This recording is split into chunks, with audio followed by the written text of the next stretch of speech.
नमस्कार शेतकरी मित्रांनो, बघा आज आहे 5 डिसेंबर व सोन्याची सकाळ ही उगवलेली आहे. त्यामध्येच आता बघा अशीच सोन्याची सकाळ ही 2 तारखेला देखील उगवली होती, म्हणजेच 2 डिसेंबरला. पण त्या सोन्याच्या सकाळीमध्ये शेतकऱ्यांचं सोनं झालं नाही, म्हणजेच पीक विमा हा जमा अद्यापही झालेला नाही. ₹1 देखील पीक विमा जमा झाला नाही. त्यामध्येच गव्हर्नमेंटने निर्देश काढूनसुद्धा, जी.आर. काढूनसुद्धा व शासकीय अधिकारी, जिल्हाधिकाऱ्यांनी निर्णय पारित करूनसुद्धा शेतकऱ्यांच्या खात्यावर ₹1ही जमा करून दिला नाही.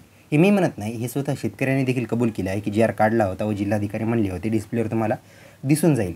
त्यामध्येच बघा जिल्हाधिकाऱ्यांनी पेपरला देखील लिहून दिलं होतं, म्हणजेच नामांकित वृत्तपत्रांना देखील आलं होतं की 2 डिसेंबरपासून परभणी जिल्ह्याकरिता वितरण सुरू होईल.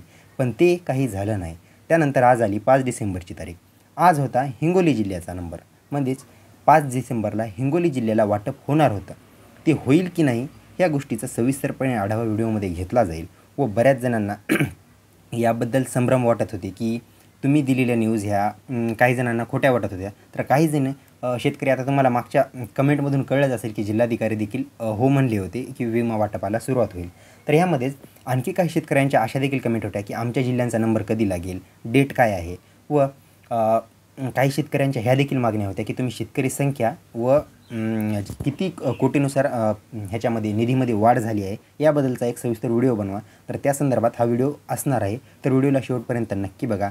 यामध्ये काही महत्त्वाच्या ज्या कंपन्या तुम्हाला आहे, HDFC लिमिटेड किंवा CI लिमिटेड ह्यांच्या मार्फत तुम्हाला किती रकमा मिळणार आहेत ह्या गोष्टीचा सविस्तरपणे आढावा व्हिडिओमध्ये केला जाईल. तर व्हिडिओला शेवटपर्यंत नक्की बगा. लेकिन इससे पहले अगर आप चैनल पे नए हो तो मेरा नाम है सम्राट और स्वागत है आपका शेतकरी सम्राट इस यूट्यूब चैनल में। अगर आपने चैनल को लाइक, सब्सक्राइब और दबा के शेयर नहीं किया है तो वो भी कर दो, और कुंडी के नीचे जो घंटा दिख रहा है यानी बेल आइकन दिख रहा है उसे भी दबाओ ताकि नोटिफिकेशन पाओ. तो चलिए करते व्हिडिओ को स्टार्ट और तुम भी कर दो व्हिडिओ को लाईक. तर बघा शेतकरी मित्रांनो, 2 तारीख ओलांडून निघून देखील गेली व ह्यामध्ये काही शेतकऱ्यांना हा देखील प्रश्न पडला की कशामुळे पीक विमा हा जमा झाला नाही, का आमच्या फॉर्ममध्ये कुठे त्रुटी आली किंवा KYCचा काही प्रॉब्लेम झाला. तर बघा तुम्हाला मी सांगतो, आता एकाएकाने तुमचे प्रश्न कव्हर करूया आपण. त्यामध्ये सर्वात महत्त्वाचा प्रश्न बघा, हिंगोलीला पीक विमा मिळेल कधी. तर 2 तारखी ओलांडून गेली व ही आज आली 5 तारीख ही तूर्तसह निर्धारित करण्यात आली होती. कारण महाराष्ट्राचे मुख्यमंत्र्यांना म्हणजेच देवेंद्र फडणवीस यांचं शिक्कामोर्तब झालेलं आहे. आता सरकार स्थिर होण्याच्या मार्गावर आलेलं आहे. तर बघा शपथविधी वगैरे झाल्यानंतर ह्या प्रोसेसला सुरुवात होऊ शक्यता आहे. तर ह्यामध्ये सर्वात अगोदर महाराष्ट्रामध्ये बघायला गेलं तर हिंगोलीलाच पीक विमा मिळणार आहे. ही गोष्ट तुम्ही डोक्यात टाकून घ्या.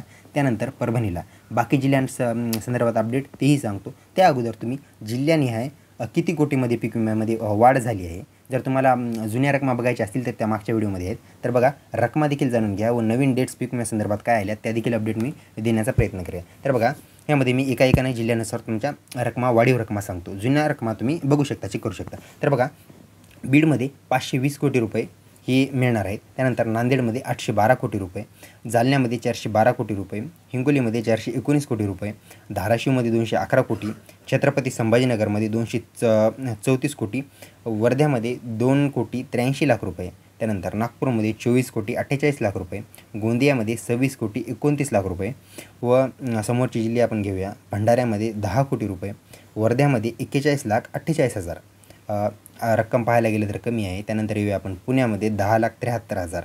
त्यानंतर नाशिककडे वळूया आपण. नाशिकमध्ये 8,94,00,000 रुपये मिळणार आहेत. नंतर धुळ्यासाठी 18,75,000 रुपये वाढीव रकमा आहेत, ह्या गोष्टी लक्षात असू द्या.